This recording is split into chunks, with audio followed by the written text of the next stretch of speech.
자, 많이 힘드신가 보네요. 자, 봅시다. 108쪽에 이제 WHO 하겠습니다. 자, WHO는 발족 연월일 48년 4월 7일. 그래서 4847 하시면 되고요.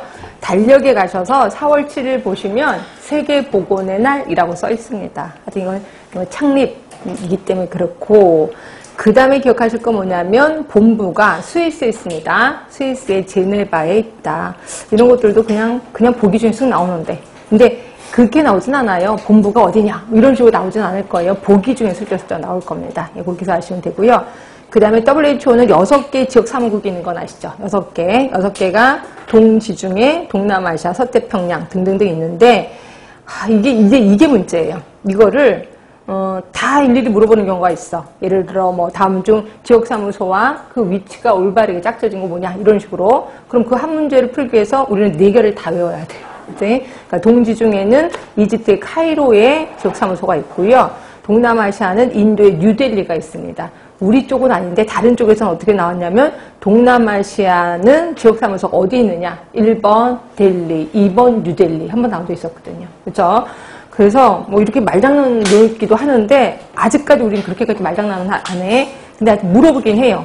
그 사무소가 어디냐 이런 식으로 물어보는데, 이 중에서 우리나라가 들어가 있는 곳이 있어요. 우리나라는 서태평양이 들어가 있습니다. 그럼 서태평양 정도는 외워줘야겠다. 우리나라 거니까. 그래서 서태평양은 필리핀의 마닐라에 위치해 있고요. 그 다음에 북한도 우리나라잖아. 근데 북한은 다른 곳에 들어가 있어요. 동남아시아에 들어가 있습니다. 동남아시아. 그리고 인도의 뉴델리에 있다. 이 2개만이라도 좀 기억해 주셨으면 좋겠어. 자, 그리고 나머지 6개를 외우면 참 좋은데, 동지중해, 동남아시아, 서태평양 이거 외우면 좋은데 힘들다. 그럼 2개만이라도 좀 기억해 주시면 될 것 같고요. 자, 우리나라는 언제 가입을 했냐면 49년에 가입을 했습니다. 이거 아까 WHO 48년에 창립이 됐잖아요. 우리나라는 48년 8월 15일 날 해방이 된 건 아시죠? 8월 15일 날 대한민국이 정부가 수립이 됐을 거예요. 그 다음해인 49년에 가입을 했고요. 북한은 그보다 한참 뒤인 1973년에 가입을 했습니다. 자, 주요 기능을 보시면요. 대부분 WHO는 조직이잖아요. 이 조직이 움직이려면 돈이 필요하잖아. 이 돈이 어디서 나오냐면 회원국이 내는 회비로 이루어지고 있습니다. 그리고 대부분 예산은 1년짜리 예산인데 여기는 2년짜리 예산이에요. 결국 회비를 내면 이거 갖고 2년 동안 살림살이를 한단 말이에요. 그럼 돈이 넉넉할까요? 부족할까요? 부족하겠지, 돈이. 그래서 대부분 돈을 지원해준다 이런 말은 없어요. 돈을 지원해주는 건 없고, 그럼 뭐냐, 거기 보시면 국제적인 보건사업의 지휘 조정. 근데 이것도 슬쩍 국제적이라는 말을 빼서 보건사업의 지휘 조정하면 틀린 겁니다. 국제적인 보건사업의 지휘 조정이야. 그리고 기술 지원, 자문해주고 이런 거지. 암만 눈 씻고 봐도 돈을 준다 이런 건 없다 이렇게 보시면 됩니다. 그래서 그렇게 좀 기억해 주시면 되고. 자, 그다음에 기타 국제보건기구는 그냥 슬쩍 넘어가겠습니다. 자, 그래서 이제 WHO까지 끝났고, 그 다음에 이제 우리나라 사회보장제도에 대해서 좀 얘기를 할 건데, 사회보장이라는 거는 그거예요.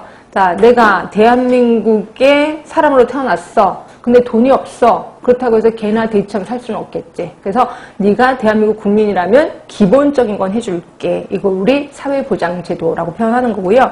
자, 사회보장제도에 대해서 제일 처음 얘기한 사람은 비스마르크입니다. 독일의 비스마르크. 그리고 미국이 최초의 사회보장법을 제시했고, 아무래도 사회보장이 가장 잘 발달한 나라는 영국이겠죠. 그래서 결국 세계, 비스마르크는 독일 사람입니다.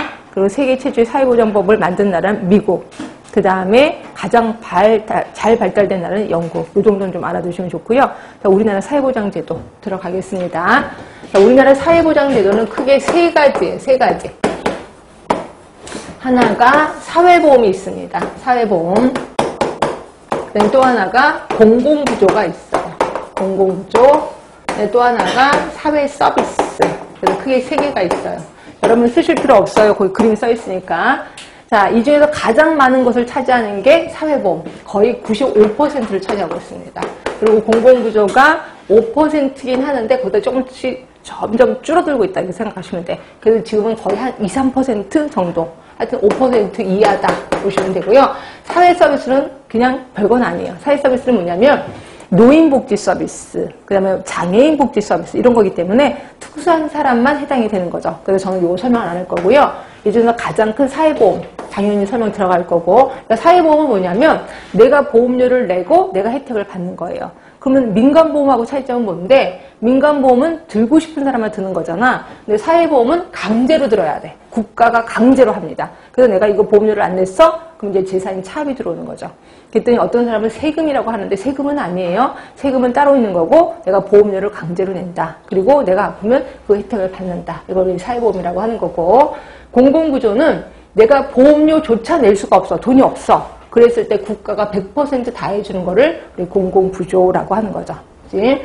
그러면 사회보험에는 뭐가 있는데요? 다시 세 개로 나눕니다. 세 개로 나눠서 하나가 소득을 보장해주는 제도,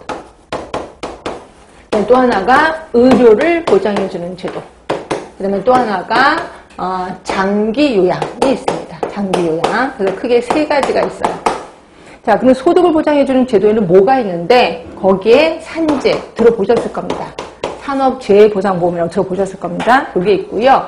그 다음에 두 번째가 연금이 있습니다. 연금. 그 다음에 또 하나가 고용보험이 있는 거죠. 고용. 요 세 개가 소득보장제도인데, 우리 책에는 하나가 더 있을 겁니다. 맨 마지막에